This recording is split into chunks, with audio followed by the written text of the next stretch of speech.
Capítulo 22. Batalla de Altaras. A 17 kilómetros del puerto, 4 de octubre de 1938. Boom.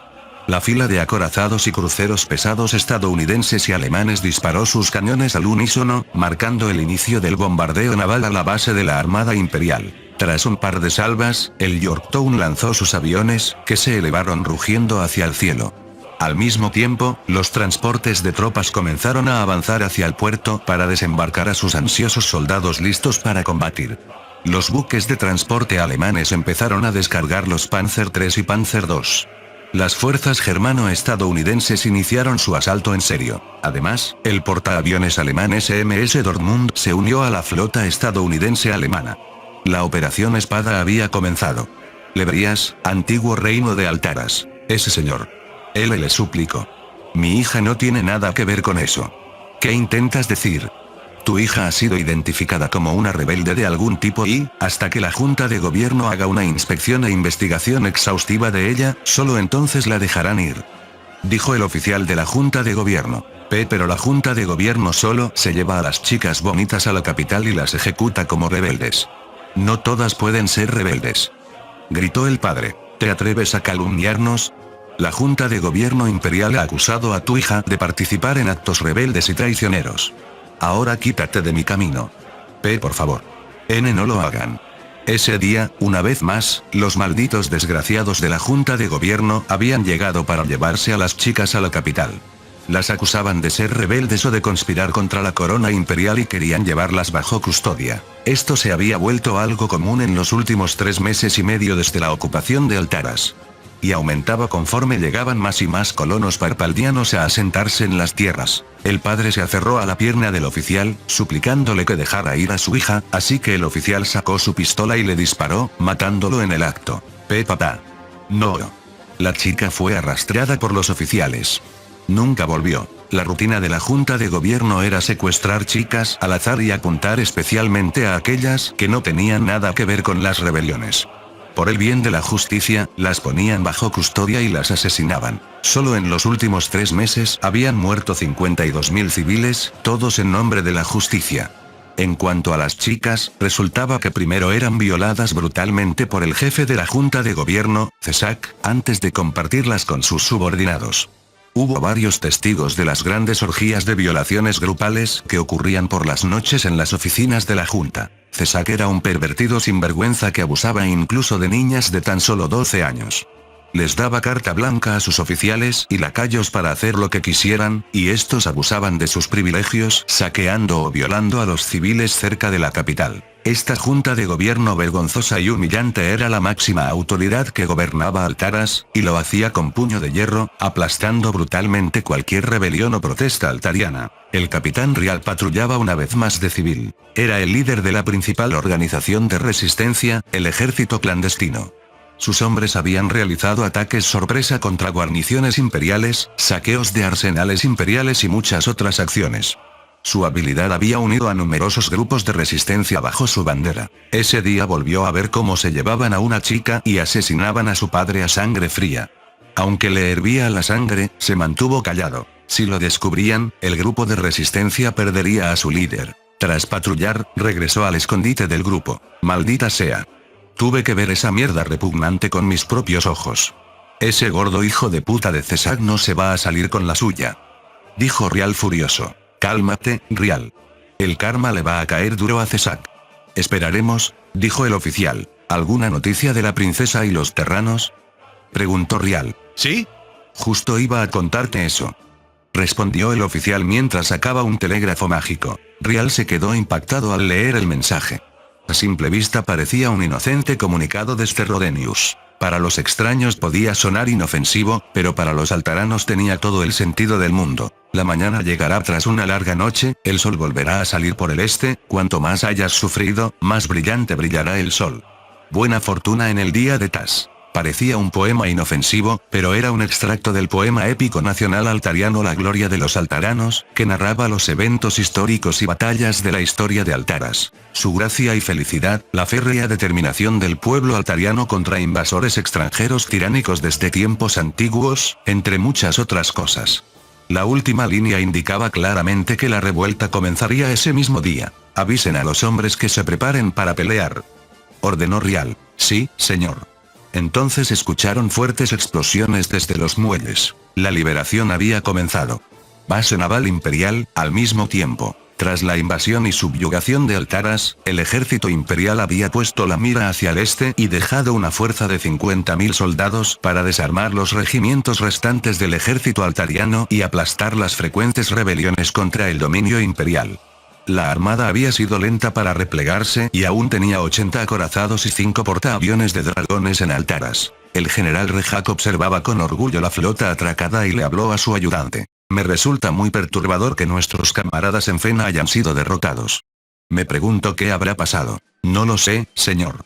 Es increíble que perdamos incluso en conflictos locales. Al menos el enemigo debería haber enviado miles de acorazados para vencer a nuestras fuerzas en Fen.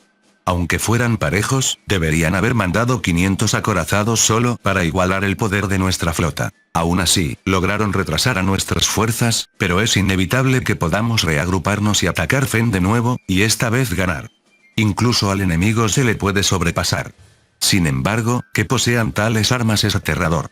¿Será Mu quien está detrás de todo esto?, preguntó Rejak. No puede ser, señor. Mu y el Imperio han sido aliados por casi 300 años. Tranquilo, oficial, es solo una teoría. Además, el enemigo no puede atacar aquí. Altaras está muchísimo más lejos que Fen. Dijo Rejak. Boom. El estruendo ensordecedor tomó por sorpresa a los hombres. Se quedaron horrorizados al ver 7 acorazados explotar y varias columnas altas de agua elevarse cerca del puerto. La naturaleza repentina del ataque sembró el caos entre las filas imperiales. Rápido. Desplieguen todos los Wyverns para localizar al enemigo, ordenó Rejak. Mientras los señores Wyvern intentaban despegar, varios objetos voladores se acercaron a la base y soltaron huevos sobre los barcos y las pistas de despegue de los Wyverns. Esos huevos explotaron y hundieron 13 acorazados. Cuando los Wyverns intentaron perseguirlos, algunos de los objetos voladores derribaron a los Wyverns. Rejak identificó las enseñas de los barcos distantes con su catalejo. Mensajero. Informa al mando que estamos bajo ataque de los alemanes y los estadounidenses ahora mismo. Dijo Rejak. Ese sí, señor. Pero, desgraciadamente, cuando los operadores de Manacom intentaron transmitir el ataque al alto mando, un grupo de bombarderos en picada asaltó la torre de comunicaciones y mató a todos.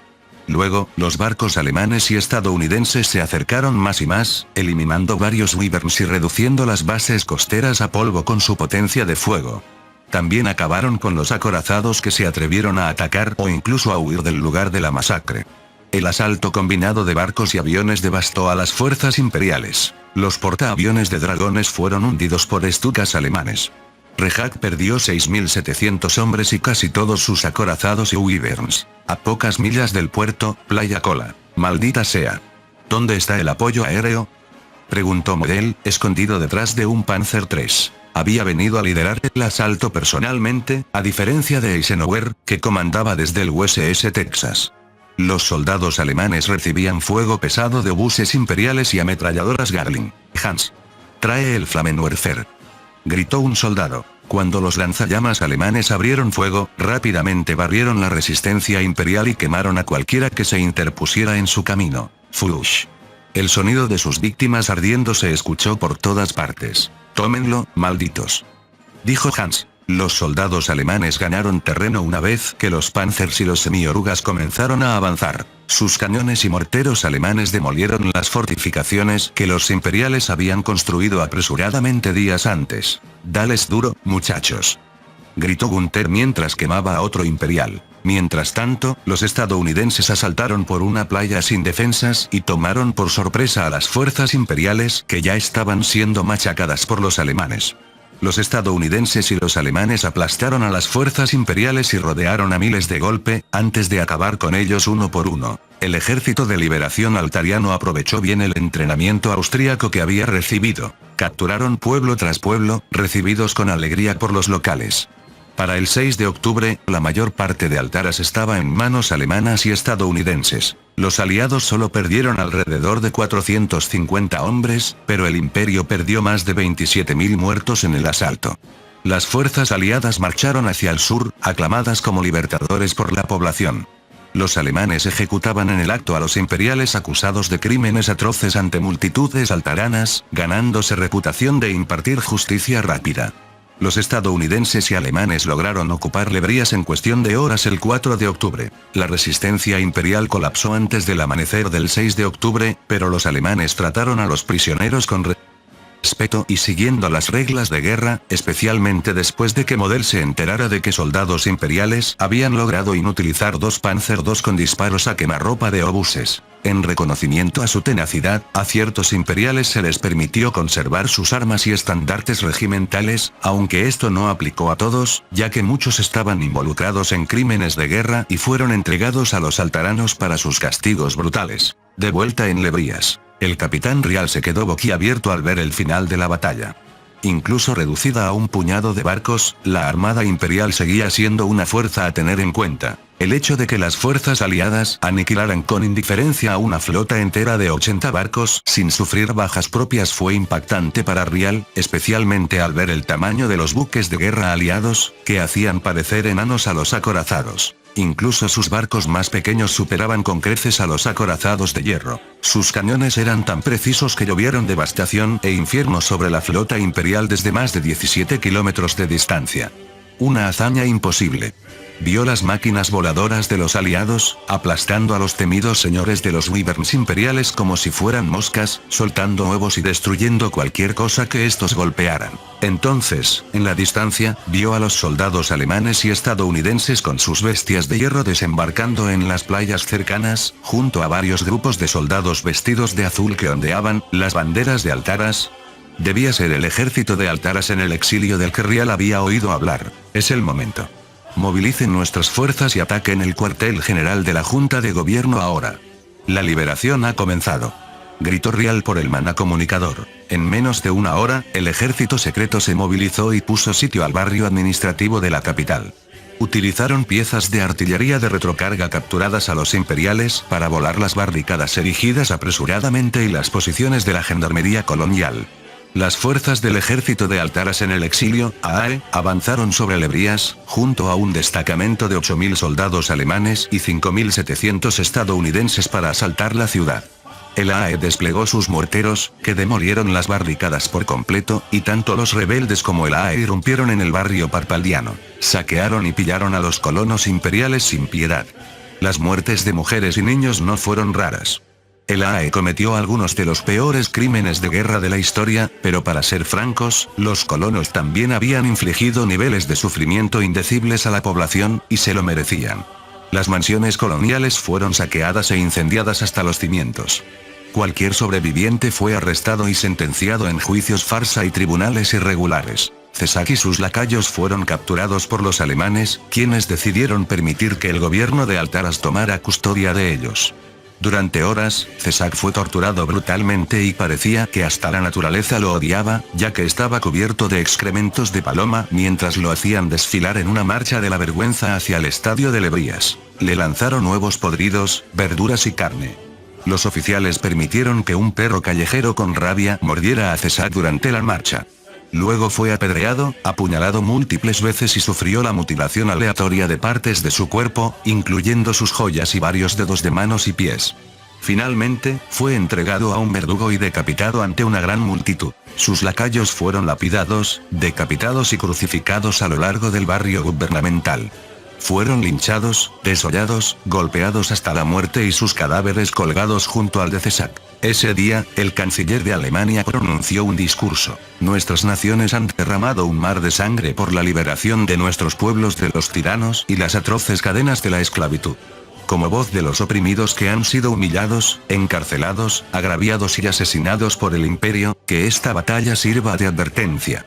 Insto a las provincias del Imperio Parpaldía a levantarse y declarar su independencia, derroquen a sus amos. Nosotros les ayudaremos a impartir una justicia rápida y despiadada sobre aquellos que han dañado a sus compatriotas. Esto fue parte de su discurso preludio a la liberación en el Reichstag, territorio de Cooce, Imperio Parpaldía. 6 de octubre de 1938. Aquí estaba sentado, sintonizando una transmisión mágica del mundo central. Cambiaba de frecuencia por aburrimiento. ¿Cuántos años crees que tiene esta mujer? Quizás 30. La respuesta es, tiene 57 años. Con la loción para la piel del mago Candé, todas tus feas arrugas desaparecerán. El pack estándar cuesta 200 dalks, el nuevo kit premium solo 1200 dalks. No se pierda. Lamento la interrupción del programa. Hemos recibido noticias de última hora. Repito, noticias de última hora. Dijo el locutor, lo que sorprendió a Aki. El reino de Altaras, que fue subyugado y conquistado por el Imperio Parpaldía meses atrás, se ha levantado y declarado su independencia.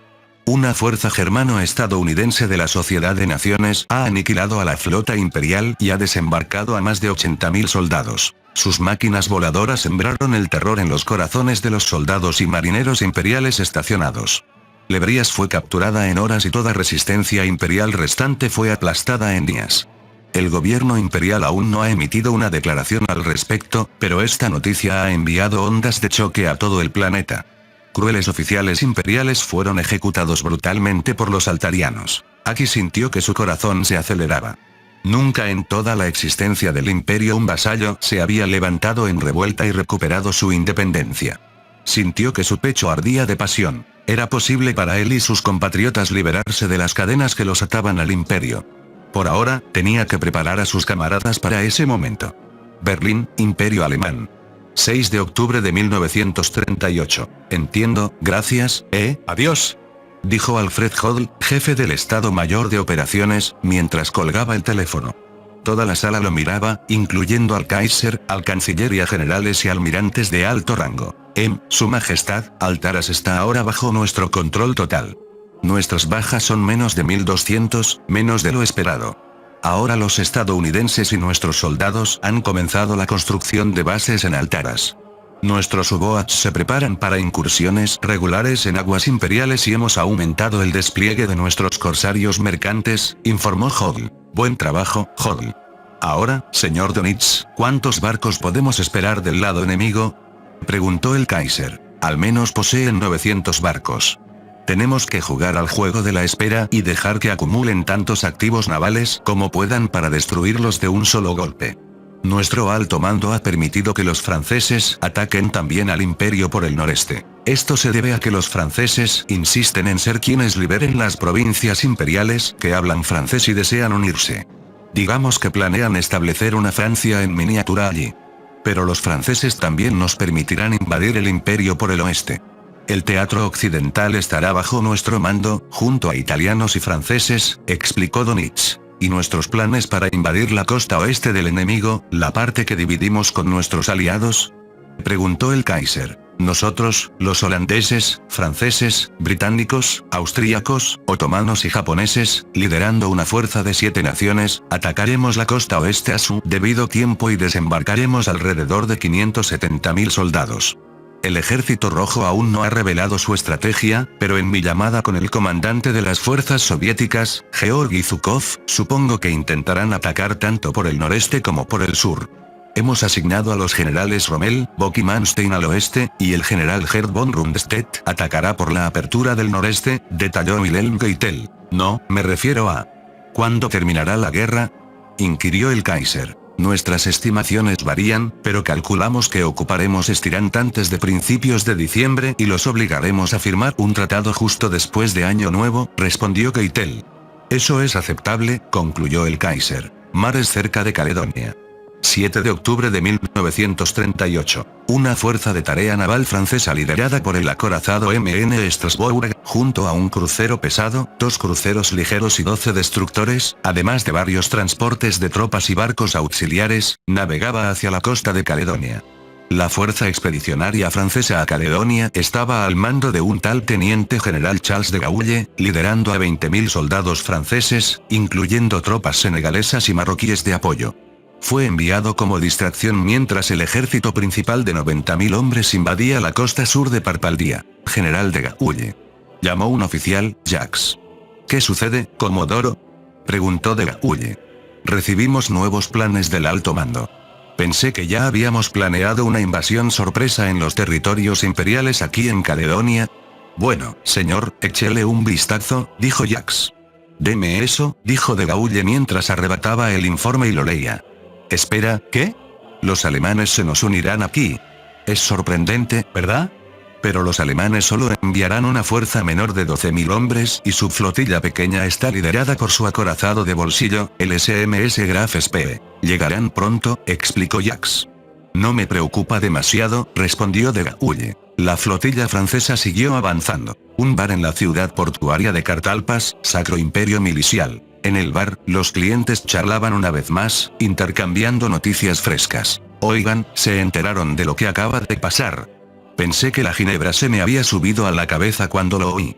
No puedo creerlo. El imperio Parpaldía, los que estaban destinados a gobernar toda la tercera civilización, acaban de perder una colonia. ¡Increíble! Especialmente por el hecho de que la perdieron ante cierta alianza. ¿Te refieres a los terranos? Mientras los borrachos charlaban, un anciano se puso en pie. El imperio Parpaldía perderá contra los terranos. Eligieron el momento equivocado para meterse con ellos. Los clientes y borrachos miraron al anciano con sorpresa. Después de que los terranos derrotaron a los lourianos, supuse que eran una nación en expansión interesada en bienes del mundo central.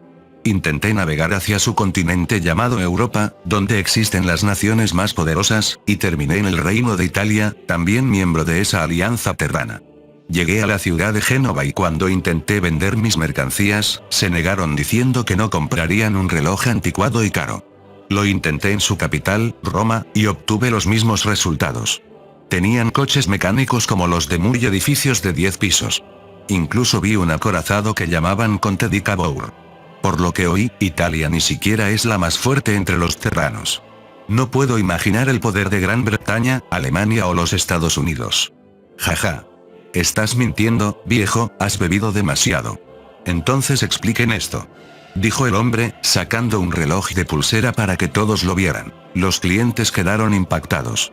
¿Conocen alguna otra nación que fabrique relojes como este? ¿Eh? Respóndanme ahora, muchachos.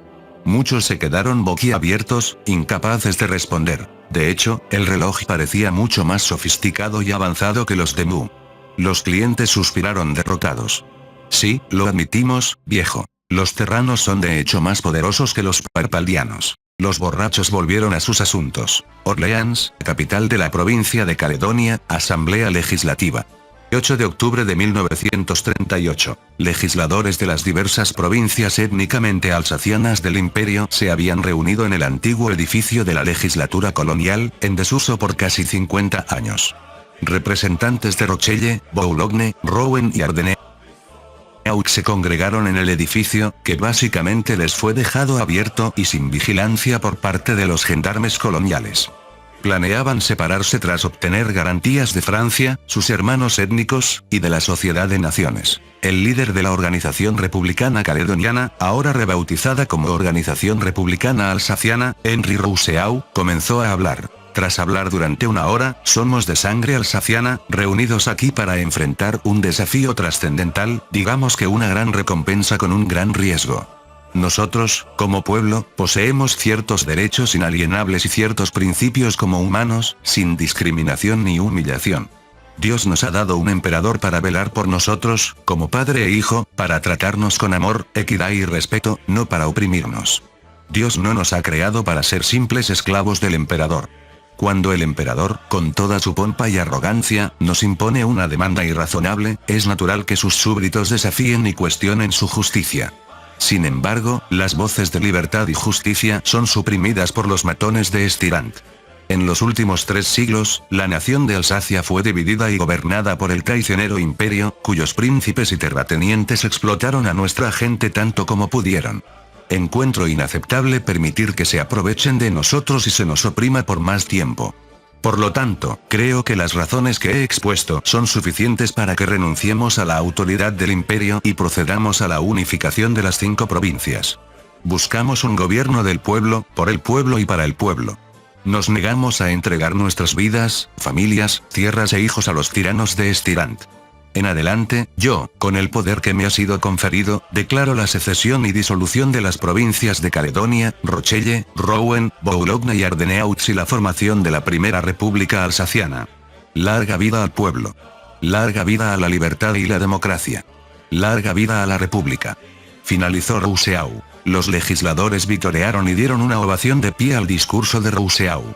Después de 3 siglos de lucha, la nación de Alsacia había resurgido de sus cenizas una vez más. Entonces, 2 personas entraron en la cámara y revelaron una bandera para la nueva República de Alsacia. Esta bandera en particular estaba mayormente inspirada en la francesa, pero los alsacianos cambiaron el tono de los colores para reflejar el estandarte utilizado previamente por el reino de Alsacia durante su última resistencia en la ciudad de Montreal contra las fuerzas imperiales, y con la adición de la flor de lis, un símbolo sagrado e histórico de Alsacia. Esta declaración provocó ondas de choque y celebraciones en las 5 provincias, resultando en la formación de la República Alsaciana. El pueblo vitoreó en toda la nación recién formada. Pronto los campesinos y los trabajadores de las fábricas salieron a las calles ondeando la nueva bandera, derribando las banderas rojas imperiales e invadiendo las oficinas gubernamentales. Varios regimientos se rebelaron y se unieron a Alsacia. Más de 120.000 soldados se amotinaron en un momento u otro. Una masiva revuelta naval estalló en Blois, y los marineros y oficiales desertaron también, trayendo consigo 50 acorazados imperiales que ahora portaban la bandera de la República. Mientras tanto, en Orleans, los soldados pro República asaltaron la ciudad al día siguiente, capturando y ejecutando a oficiales imperiales tras una batalla con los gendarmes coloniales. Rousseau fue declarado el primer presidente de la República y formó un gobierno provisional para estabilizar las cosas. Estirant, Imperio Parpaldía. 8 de octubre de 1938. La ciudad de Estirant era una urbe hermosa y vibrante, rodeada de naciones civilizadas y enriquecida por el botín de las naciones conquistadas. La ciudad era una vasta y grandiosa extensión, y hacía honor a su nombre como la perla de la tercera civilización. La princesa imperial, Remille, caminaba por la ciudad. No había mendigos mugrientos ni vagabundos. Después de todo, habían sido atendidos. La ciudad ya se había expandido horizontalmente y ahora se expandía lentamente de forma vertical. Recordó cómo el emperador, su prometido, le dijo que un día esta ciudad se convertiría en el centro del mundo. «Uf, qué día tan agotador», dijo Remille mientras su carruaje llegaba a su mansión. Entró en su casa justo a tiempo, mientras sus criadas preparaban un baño caliente. Mientras comenzaba a tomar el baño, recordó que las naciones bárbaras ni siquiera tenían baños calientes. Ni siquiera se bañaban normalmente. Pensaba que se limpiaban el trasero con un paño húmedo. Decir que Remille despreciaba a los bárbaros era quedarse muy corto. Después del baño, se puso su bata y se acostó en la cama, y justo cuando se estaba quedando dormida, fue despertada bruscamente por su criada. «Señorita Remille. La alarma del primer edificio de asuntos exteriores está sonando». Remille estaba disgustada y llamó a Elto, del primer departamento de asuntos exteriores. «Más vale que esto sea una emergencia». «Habla Remille, comunícame con el jefe del departamento», ordenó Remille. La línea se conectó. «¿Por qué suena la alarma en la sede del departamento?», preguntó Remille. «Señora, se ha marcado una situación de emergencia en la oficina del departamento. No podemos darle los detalles por teléfono ya que hay una alta probabilidad de que sea interceptado. Por favor venga a la oficina», respondió Elto. «Entiendo», dijo Remille. Estaba exhausta, pero a regañadientes se levantó, se vistió y se dirigió a la oficina del departamento. «¿Qué demonios?». Vio a oficiales entrando en pánico y corriendo por todos lados. Su irritación estaba al límite. Entró en la sala de conferencias del departamento, donde Elto y otros estaban sentados de una manera que reflejaba vergüenza. Ante ellos, sobre la mesa, yacían 2 documentos. «Señorita Remille, por favor lea los informes entregados». Cuando los leyó, se puso furiosa. Informe de secesión de las provincias de Caledonia, Boulogne, Rouen, Rochelle y Ardenaux y la revuelta de las legiones alsacianas, documento 1. «¿Qué carajo es esto?», gritó Remille. «Señora, permítame resumir. Debido a las victorias terranas cerca de Fens, incitaron a las 5 provincias a separarse y formar la República Alsaciana. Nuestros soldados estacionados y reservistas, unos 120.000, se rebelaron y se amotinaron contra los comandantes parpaldianos y desertaron a los republicanos. El líder de esta rebelión ilegal es el republicano radical y revolucionario Henri Rousseau. Malditos salvajes. Otras provincias podrían rebelarse también. Envíen un ejército para aplastar a esa escoria traidora. Quiero a Rousseau colgado. Aplástenlos o se les culpará a ustedes por el fracaso», ordenó Remille. «Entendido, señora», dijo el jefe. «¿Dónde está el otro informe?», preguntó Remille. Al ver la vacilación del jefe, ella misma tomó el informe y se enfureció más allá de lo que las palabras pueden describir. Informe sobre la capitulación y rendición de Altaras ante las fuerzas de Alemania y América, documento 2. ¿Qué carajo es esto? ¿Cómo puede estar pasando esto?, preguntó una enfurecida Remille. Nunca en la historia del imperio una provincia se había rebelado con éxito y recuperado su independencia. Resumiré una vez más. Las fuerzas alemanas y estadounidenses atacaron nuestras guarniciones con ataques de precisión y lisiaron nuestra flota. Perdimos de forma estrepitosa contra los terranos. Todos nuestros barcos y wyverns fueron hundidos. Los altarianos se rebelaron y masacraron brutalmente a los colonos parpaldianos, junto con la transmisión de la ejecución del gobernador Césac en televisión en vivo. Lumies instó a otros estados vasallos a rebelarse también. De ahí la revuelta y secesión de Alsacia. ¿Acaso nuestras fuerzas armadas no son las más fuertes de toda la zona de la tercera civilización? Me están jodiendo, gritó Remille. Elto se tapó los oídos ante la voz estridente y fuerte de Remille y habló. No hay duda de que nuestras fuerzas armadas son las más fuertes de toda la tercera civilización, ¿pero qué, Elto?, preguntó Remille. Los terranos usaron máquinas voladoras, aviones, para atacar nuestras guarniciones en la isla, explicó Elto. ¿Máquinas voladoras? No puede ser. La única nación que fabrica máquinas voladoras es Mu. No sabemos cuántos cazas Marines han exportado a los terranos o la cantidad de Marines que poseen los terranos, pero este ataque confirma la posibilidad de que Mu esté involucrado en esta cadena de derrotas, dijo Elto. Así que una guerra de proximidad, ¿no?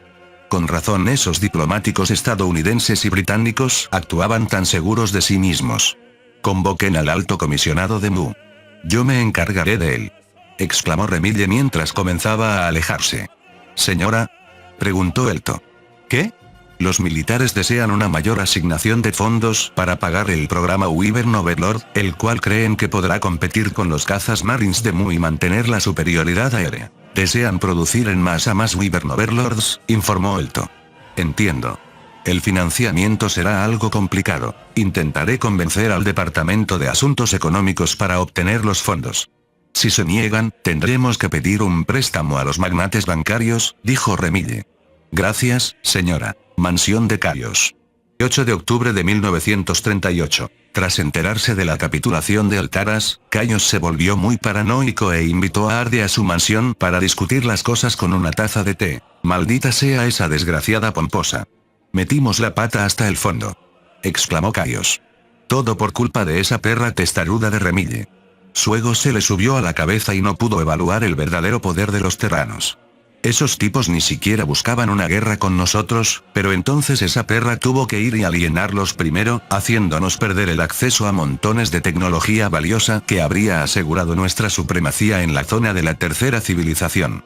Remille declaró la guerra innecesariamente y ahora ha declarado una guerra genocida. No nos dejarán escapar tan fácilmente, dijo Arde.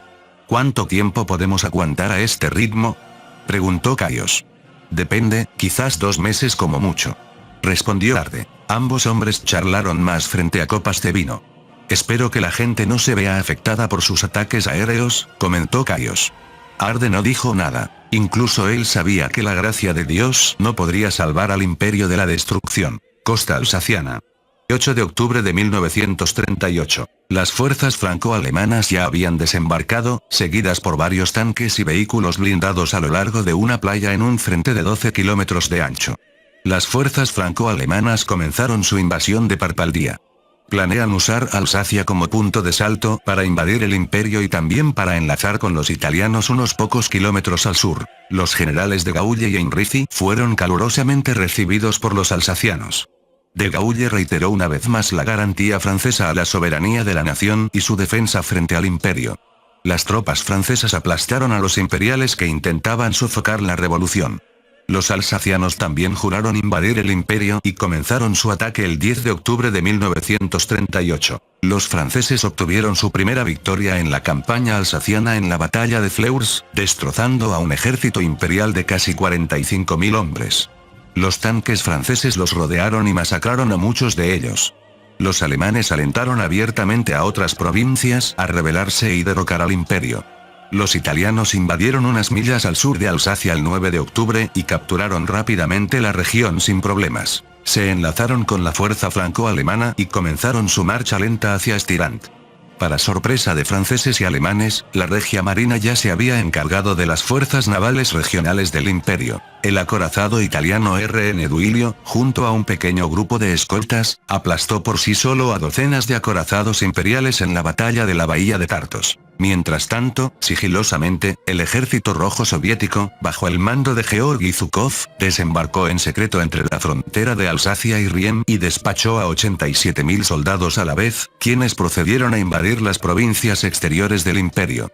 Los soviéticos también iniciaron su otro objetivo: difundir el comunismo tanto como pudieran en las naciones recién independizadas. Los aliados ofrecieron ayuda, capital financiero y armas a los rebeldes que querían luchar contra el imperio. Esto causó un caos y una confusión total dentro de las filas imperiales. Los aliados no extorsionaron dinero a los lugareños liberados y ofrecieron paquetes de ayuda a cambio de concesiones menores y derechos de recursos sobre ciertas regiones. Francia incluso devolvió a Alsacia una parte de la provincia de León del imperio, que tenía una minoría de alsacianos, ganándose aún más su confianza. Fin del capítulo 22. El link a la historia del autor estará en la descripción.